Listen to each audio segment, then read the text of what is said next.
You.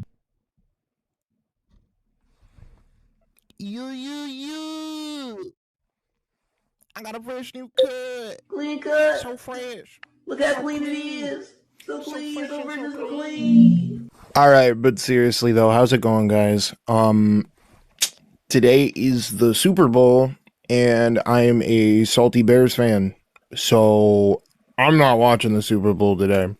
But instead, I'm going to be listening to an album. And that might be pretty cool. What is this exactly?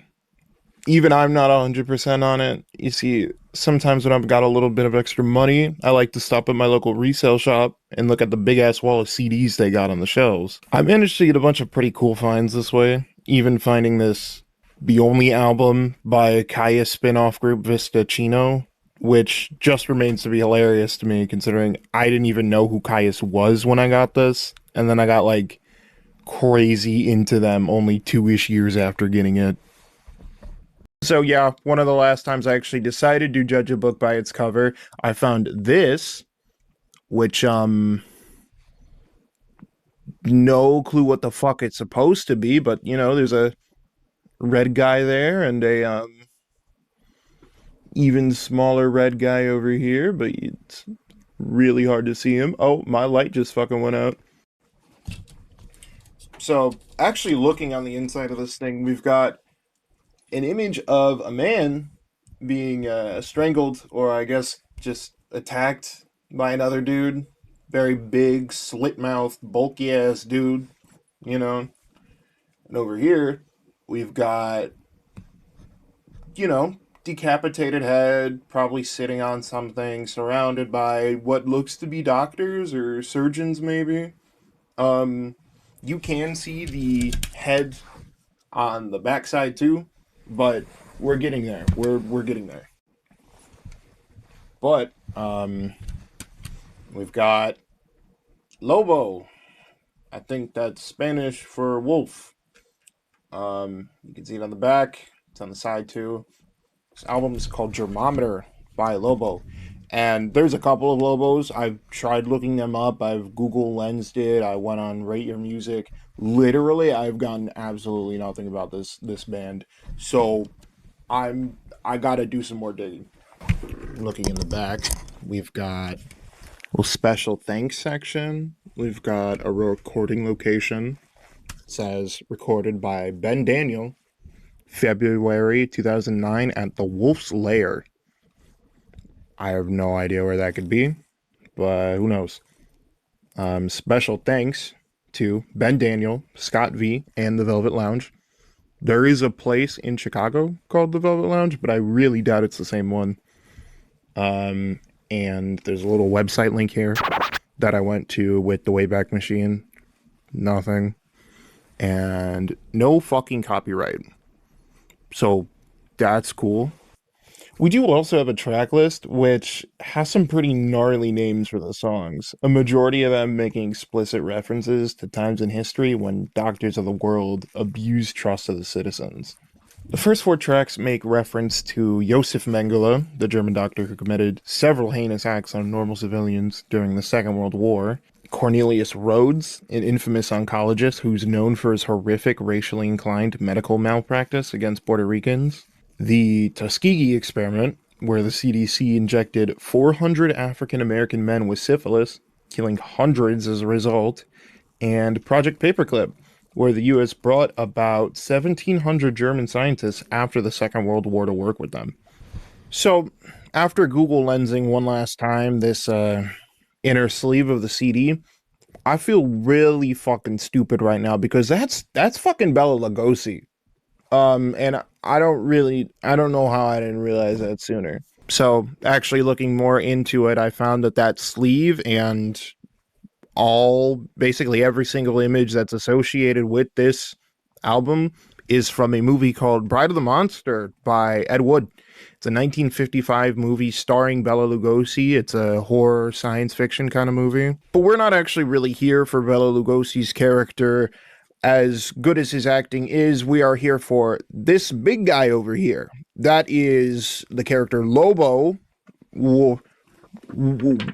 like the name, That is the character Lobo, played by Tor Johnson. He's kind of an Igor type assistant character who's not really much of an assistant, more so than he is a active slave to Bela Lugosi's character. Like a lot of Igor type characters, Lobo is no different in the sense that he is constantly berated and abused by Voronov. He is smacked, he's whipped, he's insulted, and like a stray dog, he just kind of keeps coming back to his master. And generally, he is pretty subservient, just kind of showing up whenever Voronov needs him to, until he isn't. Like the phrase, even a worm will turn, eventually Lobo got sick of his shit and decided to fight back. And after a moment of reflection, Lobo decides enough is enough. After falling in love with the leading lady Janet, Lobo frees her from her captivity and beats the fuck out of his master.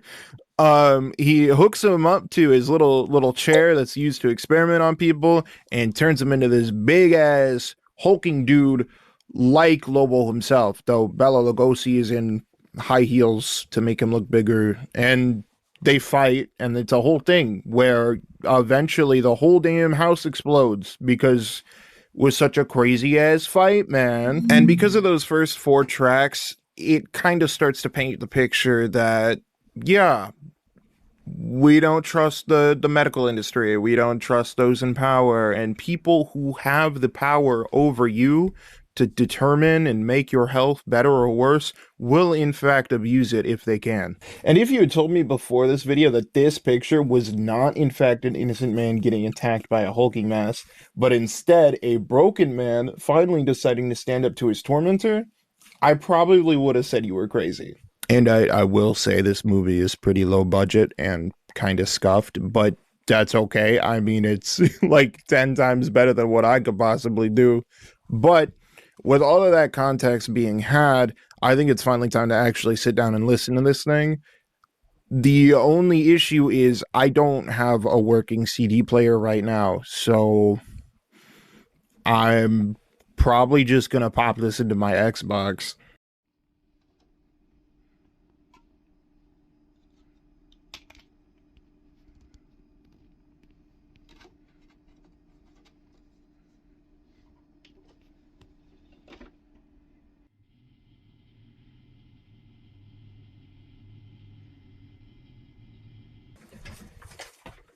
Hey man. All right, we're back. So I just sat through Germometer about 2 or 3 times total on my Xbox. I cracked open a beer and just laid down and enjoyed the fucking ride. And honestly, not that I'm like upset about it, but I was expecting something more like Clutch, but instead it kind of reminded me more of Refused. When I first listened to it, I was kind of hearing some Caius, but that might have been because I was literally just talking about Caius. It kind of sounded a little bit like Garcia's vocals on like Super Scoop or something. But no, Refused is probably a little bit more accurate as to what it actually sounds like. Because I was like literally listening to this on the first generation of an Xbox on an old ass TV. I didn't have headphones, so some of the sound was a little off to me, but there was one part that I could understand the lyrics perfectly, and it resonated for sure. Look at this history, and what do you see? Bunch of washed over lies and hypocrisy. And you know what? Hell yeah. I think we should stand up to our oppressors. I think we should be standing up to our oppressors. Even though it's chopped, I'm going to show a little bit from each song so you get a general feel, because this is literally unavailable anywhere else on the internet. So here you go, I guess.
So there it is.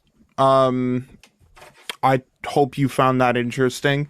I think I'm going to, if I get the right resources, eventually upload it to the Internet Archive or something so that you guys might actually be able to listen to this album in full, because it's a really good one, and I think it shouldn't be lost media.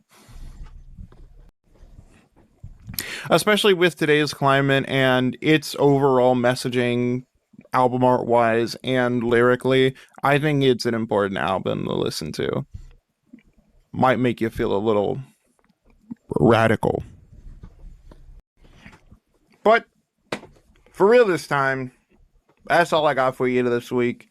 I really do hope that this video inspires you to go to resale shops and pick random albums off the shelf just because you think the cover looks cool. I know that seems antithetical to judging a book by its cover, but you totally should do that because you might find some really cool stuff. You might find another germometer. Joe Mama, Joe Holly, Germama.